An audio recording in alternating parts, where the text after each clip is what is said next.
मयूरभंज जुआड़े जुआड़े भी प्रोग्राम जाए सी राण गोटे साइड जो मयूरभंज को आसे ये माल अलग माने कहती समस्ते कहती गाँ कनिया सिंगाड़ी ना कि गाँ पिलार गाँव में आदर न थाए जो मैंने कथा कहती मुझे थे कहे मुझे मयूरभंज को देख गाँ छुआ को आदर अच्छी ना ना यहाँ आउ कौटी हो न हो बट मो मयूरभंज तो हुए मयूरभंजिया आम मयूरभंजिया साला दिल से मयूरभंजिया आज भारी खुशी लगिला एडे सुंदर जगह पलाश मैंने गोटे फूल जानी तो जान ना गोटे पलाश गोटे फूल अच्छे जो होली बेले पानी बतरे हलदिया रंग सारा भुवनेश्वरिया जानवे आप बुझीपारे ठीक ना नहीं से जो पलाश मैंने फूल जो बाट जाक पलाश फूल पड़ी से जगह ना हूँ बाट पलसा तमाने जो एटिका लोक गुड़ा जो जीवासवा कर फूल उपरे आपण आशीर्वाद करती रे भगवान तो चलापथ को कुसुमित करूँ तमें तो रास्ता जाक फूल पड़ जाऊ आकर माँ पेट्रु आकर चलते मैंने बाट जाक पलसा पलाश फूल बुझीपारे तो ये सुंदर जगह ये मो गाँ मो माटी माटी की भूमिष्ठ प्रणाम भारी खुशी लगिला 2 वर्ष हम ये अनुष्ठान आरंभ होती माँ जमुनेश्वरी यात्रा कमिटी जमुनेश्वरी होती गाँव आराध्या देवी माँ को ना टोका जाक दल आरंभ कर आज देखली एंट्री कुचरी जोड़ा निश उठिनी सी भी मेम्बर हो गई पचारि एडे सुंदर अनुष्ठान कर तुम सेक्रेटरी किए प्रेसिडेंट किए से भर से गोटे बाबुलू भाई अच्छी मत कहला आमर ये सब सेक्रेटरी सब प्रेसिडेंट हाँ आपण जमी हसिले मुझे हसिली अरे इमिति केमी हम गोटे 2 वर्ष ना अनुष्ठान कर तुम कौन सेक्रेटरी प्रेसिडेंट ना दी तो हठात कि मत जड़े कहले आम मयूरभंज साला चालाक हठात कि मत जड़े कहला पप्पू भाई मत कहले कोणार्क मंदिर किए तैयारी करते सी मत भावी मु अंडर मेट्रिक हम भी छोड़ेंगे नहीं मु कहने हाँ मुझे हिंदी कहीदेली ओडिया भूलीगली हाँ ये कहवा कथा नुहे मु कहली लांगुला नरसिंहदेव करते कोणार्क मंदिर कहले यस पाठ पढ़ा छुआ लांगुला नरसिंहदेव जी कोणार्क मंदिर तैयारी करते 1200 बढ़ी को मूलार चुपा छड़ौले कथाटी हूँ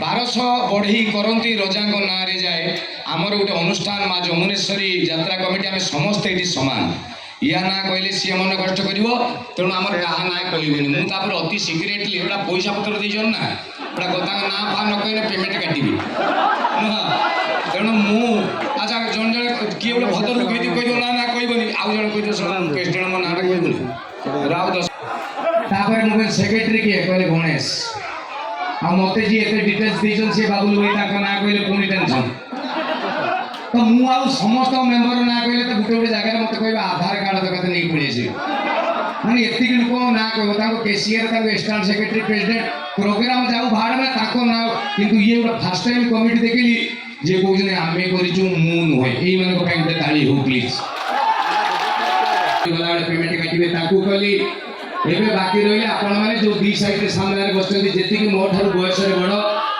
मो गाँ लोक मैंने मौसा मौसी दादा खुड़ी बड़ापा बड़मा जेजे जेजेमा मौसा मौसी अजा आई मामा माई उगेरे ये कौन समस्त को जागर दिन शिवू को जमी जुआर हूँ सेमती ये जुआर हो इच्छा हो कि जन जन का जुआर हमारे कि टाइम हम ना ना ना मोर इच्छा उल्ले कि जन जन का जुआर भी ये टाइम हम भाई गोड़ देखा भाज फड़िया बड़ा टाइम तेणु यू देदेली नहीं जी जी टोका अच्छे सब हाथ हल्ई दूँ सब टोका राण पकई भाज कड़े अच्छे भाज मैंने मत राण पकई कहे ओडिशा बर्तमान बुढ़ा ना जानी जान नहीं अरे हे भाई यहाँ परीक्षा पड़ो मन रख कहीं पार्टी कर बुझी भी पारे ओडिशा बर्तमान बुढ़ा ना कारण आप देखिए जो 60 65 70 वर्ष है बुढ़ा फूल पका सार्ट पिंधिक मुंडे कालिया रंग मारिक बुलूँ क्या मऊसा डाक मारिक गाल फुले देवे कहे बुढ़ा कौन भेंडी बुढ़ा ना बैगण बुढ़ा आम बयस पिला बाहर हाँ ना ना तेणु बुढ़ा किए जो गुड़ाक कुटा पचिक धड़ा हो सी बुढ़ा आउ जी कला चुटिया सब मो भाई कला बाड़िया भाई मान मोर हाथ वाला अभिनंदन भाई मान जी भौणी अच्छा भाई मान जी भौणी अच्छा भौणी मान हाथ अच्छी हल्ले भौणी मैंने हाँ बढ़िया तुम्हें भाई भौणी लिंग ज्ञान रोज भाई कहला बेले चाहिए टेकी दूसरी एवं এবং 2015 ପରେ ଯେଉଁ ଛୁଆ ସବୁ ଜନ୍ମ ହୋଇଛନ୍ତି ଏଣ୍ଡୁରି କୁଚିରି ଚିଙ୍ଗିଡ଼ି ମିଙ୍ଗିଡ଼ି ବାଜା, ଯେଉଁମାନେ ହସିଲ ତମ ଘରେ ଛୁଆ ନଥିବ, 2015 ପରେ ଯେଉଁମାନଙ୍କ ଘରେ ଛୁଆ ଜନ୍ମ ହୋଇଛନ୍ତି ଏଗୁଡ଼ା ଯେଉଁ କେଁ କାଁ ହେଉଛନ୍ତି ଏଇ ସାଇଜ୍, ମାନେ ସେ ବାପ ମାଆକୁ ଯାଇକି ପଚାରିବ, ସେମାନେ କହିବେ ଏଗୁଡ଼ା ଛୁଆ ନୁହଁ, ସେଟା ଆମ ଶାଶୁ ଶ୍ୱଶୁର ଜେଜେ ଜେଜେମା ଜନ୍ମ ହେଉଛନ୍ତି ଛୁଆ ହିଁ। ହଁ ନା ନା? ତା ବାପ ମା ମୋବାଇଲ ଖଣ୍ଡେ ଖଣ୍ଡେ ଦେଉଛନ୍ତି, ମିସ୍ କଲ ଡାଇରେକ୍ଟ କଲ, ନହେଲେ ଫେସବୁକ୍ ଟିକେ ହ୍ୱାଟ୍ସଆପ୍ ଟିକେ, ନହେଲେ ଆଜିକାଲି ଝିଅ ଯେଉଁ ଇନଷ୍ଟାଗ୍ରାମ ଏତିକି ଛାଡ଼ିଲା ପରେ ଆମେ ବଡ଼ ଆଉ କିଛି ଜାଣିନାହୁଁ। କିନ୍ତୁ ଏବେକାର ପିଲା ଯେଉଁଗୁଡ଼ା ନୂଆ ନୂଆ ସ୍କୁଲ ଯାଉଛନ୍ତି, ପ୍ରଥମ ଦ୍ୱିତୀୟ ତୃତୀୟ KG1 KG2 LKG ଯେଉଁଗୁଡ଼ା ଗୋଟେ କେଜି ବି ହେଇନାହାନ୍ତି, ତାଙ୍କୁ ଗୋଟେ ମୋବାଇଲ ଦେବ, ତା ଅଙ୍କ ବୁଝୁଳି ଶଳା ଏ ଛୁଆ ଘାଣ୍ଟିବେ। ହଁ ନା ନା? ଟିଭିରେ ଏଇଟା ଗୋଟେ ସିରିୟସ୍, ଟିଭିରେ ବେଳେବେଳେ ଦେଖିବେ ଗୋଟେ ଗୋଟେ ଜିନିଷର ଆଡଭର୍ଟାଇଜ ଦେଉଛି, ସେଗୁଡ଼ା ଛୋଟ ଛୁଆ ଦେଖିବା କଥା ନୁହଁ। ସେ ଜିନିଷ ମୁଁ ଆପଣମାନେ ନାଁ କହୁନି, ଆପଣମାନେ ବୁଝିପାରିବେନି। ଏ ସାପ ଫାପ ଛାଡ଼ୁ, ଯଦି ସେଇ ଆଡଭର୍ଟାଇଜ ଦେଲାବେଳେ ଛୁଆଟେ ବସିଥିବ, ବାପ ମା ଠାକୁରଙ୍କୁ ରଖୁଛନ୍ତି ବେଳୁଙ୍ଗା ନ ଦେଖୁ ଶଳା ଟିଭି ବାଲା ଏଇ ଭଳିଆ ଦେବାର ଥିଲା, ସେଇଭଳିଆ ଛୁଆ କହିବ ମା ମା ଏଇଟା କିସ, ବାପା ମା ଚୁପ୍, ତ ମାଷ୍ଟର ପାଠ ଦେଇକି ଯାଉ ପାଠ କରିବୁ, ଧନ ଆମେ ଭାବୁଛେ ଛୁଆ କିଛି ଯା ସବୁ ଶଳା ଜାଣିଛନ୍ତି ଏ ଛୁଆ, ବରଂ ସିଏ ଆହୁରି ପଚାଶ କାଇଦା ଆମେ ତ ଜାଣିଥିଲୁ ଆଉ କ'ଣ ଦେଇଛନ୍ତି ନୂଆ ମାଲା କ'ଣ କହିବେ। ମାନେ ଆଜିକାଲି ଛୁଆଙ୍କ ବୁଦ୍ଧି ଏଇଆ, ବୁଢ଼ାଙ୍କ କଥା କହିବି ଦୁବ ଘାସ ନାକରେ ଗେଞ୍ଜିକି ହସିବେ। ଗୋଟେ ବୁଢ଼ାଙ୍କ କଥା କହୁଛି ଇଣ୍ଟରେଷ୍ଟିଂ। ମୁଁ ଥରେ ଗୋଟେ ବସ୍ରେ ଯାଉଥିଲି, ଏଇଟା ଗୋଟେ ବଢ଼ିଆ କି ଶୁଣନ୍ତୁ ଭଲ କଥାଟା, ତମେ ଭାଇ ସେ ସତରେ ଡିଷ୍ଟର୍ବ କରୁଛ, କ'ଣ କହୁଛ କୁହ, କ'ଣ କାହିଁ ପାଟି କରୁଛ, କଣ୍ଟିନ୍ୟୁ ପାଟି କରୁଛ, ଡିଷ୍ଟର୍ବ ଲାଗିବ ନା କଥା କହିଲା ବେଳେ। ହଉ ମୁଁ ଭାଇ ପରା ତେବେ ଗୋଟେ ବସ୍ରେ ଥରେ ମୁଁ ଯାଉଛି, ମୁଁ ବସିଛି 17 ନମ୍ବର ସିଟ୍ରେ, ମୁଁ ଏଇଠି ବସିଛି, ମୋ ସାଇଡ଼୍ରେ ଗୋଟେ ବୁଢ଼ା ବସିଛି, ତାର 82 ଖଣ୍ଡେ ବର୍ଷ ହବ, ବାଡ଼ି ଖଣ୍ଡେ ଧରିକି ବସିଛି, ରାଣ ମାନେ ହର୍ନ ଛାଡ଼ିକି ଜାଣ ସବୁ ବାଜୁଛି ତାର, ମାନେ ସିଏ ବସିଛି, ମୁଁ ମୋର ବସିଛି, ମୋର କ'ଣ ସମ୍ପର୍କ। ହଠାତ୍ ବସ୍ କିଛି ବାଟ ଯାଇକି ନେକ୍ସଟ ଅଫିସରେ ନୂଆ ନୂଆ ବାହା ହେଇଛନ୍ତି ସ୍ୱାମୀ ସ୍ତ୍ରୀ ଦୁଇଟା ଉଠିଲେ, ଆଉ ନୂଆ ବାହା ହେଇଯାଇଛି, ବାହାଘର ପରେ ଫାର୍ଷ୍ଟ ଟାଇମ୍ ଶ୍ୱଶୁର ଘରକୁ ଯାଆନ୍ତି, ସେଇଟା କ'ଣ କହନ୍ତି?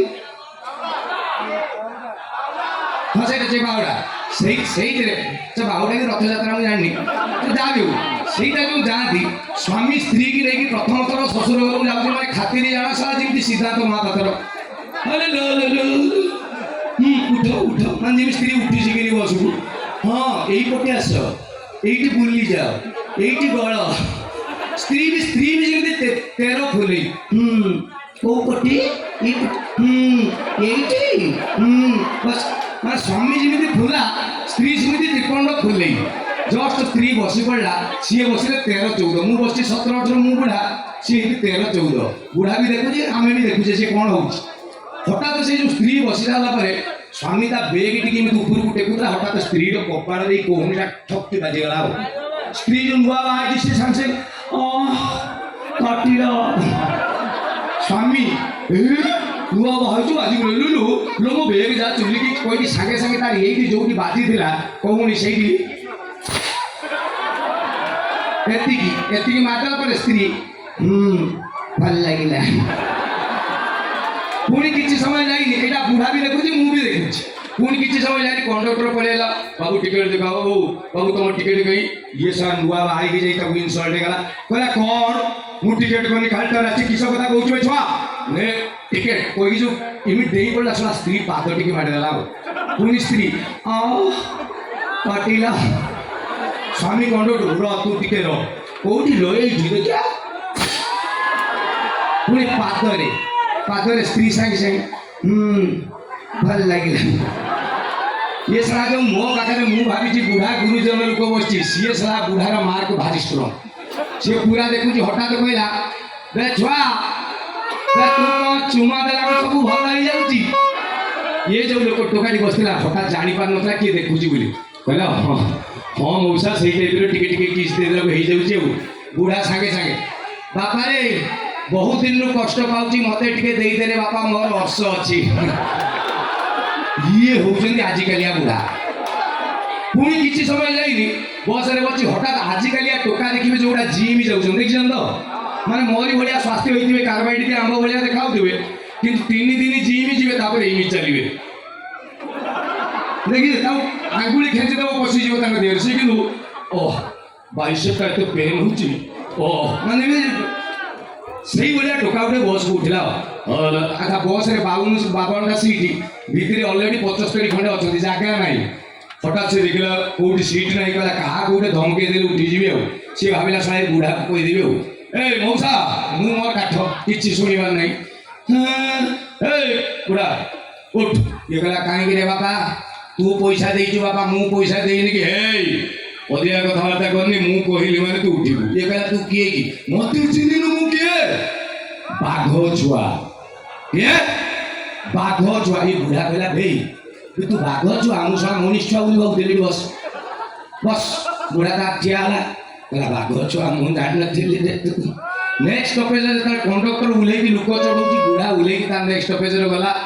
ସେ ବସ୍ ସାଇଡ୍ ପଟେ ଯାଇକି ମତେ କହିଲା, ମୁଁ ସାଇଡ୍ରେ ବସିଛି ନା, ମତେ କହିଲା ଏ ଛୁଆ ତୋ ସାଇଡ୍ରେ ଯୋଉ ବାଘ ଛୁଆ ବସିଛି ତାକୁ ଟିକେ ଡାକିଲୁ। ମୁଁ କହିଲି ଭାଇ ସିଏ ଡାକୁଛନ୍ତି, ମୁଁ କାହିଁ ତାଙ୍କ ଭିତରେ ପଡ଼ିବି, ମୁଁ ଖାଲି ଡ୍ରାମା ଦେଖୁଛି। ଏ ଟୋକା କ'ଣ ହେଲା ମଉସା, ବେ ଛୁଆ ତୁ ଯୋଉ କହିଲୁ ବାଘ ଛୁଆ, ସେତେବେଳେ ପାଖରୁ ମୋ ମୁଣ୍ଡ ଟେନସନ୍। ମତେ ଖାଲି ଗୋଟେ କଥା କହ, ତୁ ଯୋଉ ବାଘ ଛୁଆ ବାଘ ଘରକୁ ଆସିଥିଲା ନା ତୋ ମା ଜଙ୍ଗଲକୁ ଯାଇଥିଲା? ମାନେ ଚିନ୍ତା କରନ୍ତୁ, ଆଜିକାଲି ବୁଢ଼ା ହଉଛନ୍ତି ୟା।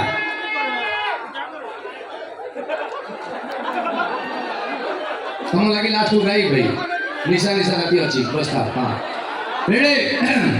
ତେବେ ଆଜି ଏତେ ମାତ୍ରାରେ ଉତ୍ତ୍ୟକ୍ତ ଜନତା, ତ ଏଠି ଆଉ ଗପ କହିକି ଟାଇମ୍ ଖାଇବା ନା ଗୀତ ଫୀତ ଗାଇବା? ଗୀତ ଓଉରାଇତା। ମୁଁ ଆଗେ କହିଦେଉଛି, ଓଉରାଇତା ଏକ ଖଟା ଜାତୀୟ କାର୍ଯ୍ୟକ୍ରମ। ଫାଷ୍ଟରୁ ଯଦି ଓଉରାଇତା ଦେଇଦେଉଛି ଏସିଡ୍ ହେବା ଫାଇନାଲ। ତେଣୁ ଯେହେତୁ ନିଜ ଗାଁକୁ ଆସିଛି ଏବଂ ଗୁରୁଜନ ଲୋକ ଯାକ ବସିଛନ୍ତି, ଆମ ସମସ୍ତଙ୍କର ଅତି ପ୍ରିୟ ଜଣଙ୍କର ଯଦି ଆପଣମାନେ କହିବେ, ନହେଲେ ନା କହିଲେ ମୋର ମୁଁ ଗୋଟେ ଭଜନ ଗାଇବି। ଯେତିକି ଯିଏ ନା କହୁଛ ହାତଟାକୁ ମାଇକ୍ରୋଫୋନ ଫିଙ୍ଗିବି ତାଙ୍କ ମୁହଁକୁ। ମାନେ କାହିଁକି ମୁଁ କହୁଛି ଯେ ଜଗନ୍ନାଥ ଯୋଉଠି କିମ୍ବା ମା ତାରିଣୀ, ପ୍ରଭୁ ଶ୍ରୀକୃଷ୍ଣ ଶିବଙ୍କର ନାଁ ଯୋଉଠି ବି ନିଆ ହଉଥିବ, 5 ମିନିଟ୍ ହଉ ପଛେ କାଠିକି ଶୁଣିବେ। କୋଉ ଗୋଟେ ବାଟରେ ତାହା ଆପଣଙ୍କ ଉପରେ ଶୁଭ ଫଳ ପକେଇବ। ମୋ ଗାଁକୁ ଆସିଛି, ମାଉସୀ ମାନେ ଭାଉଜ ମାନେ ବସିଛନ୍ତି, ଗୁରୁଜନ ମାନେ ବସିଛନ୍ତି, ଏକାଥରେ ଓଉରାଇତାକୁ ଯିବାଟା ମତେ କାହିଁ ଅନ୍ତରାତ୍ମାକୁ ବାଧା ଦଉଛି। ତେଣୁ ସମସ୍ତଙ୍କ ପାଇଁ ଗୋଟେ ଅରୁଆନ୍ନ ଡାଲମା, ପ୍ରଥମେ ଏକ ମା ତାରିଣୀଙ୍କର ଚମତ୍କାର ଭଜନ। ରେଡି ତ? ଜୟ ମା ତାରିଣୀ।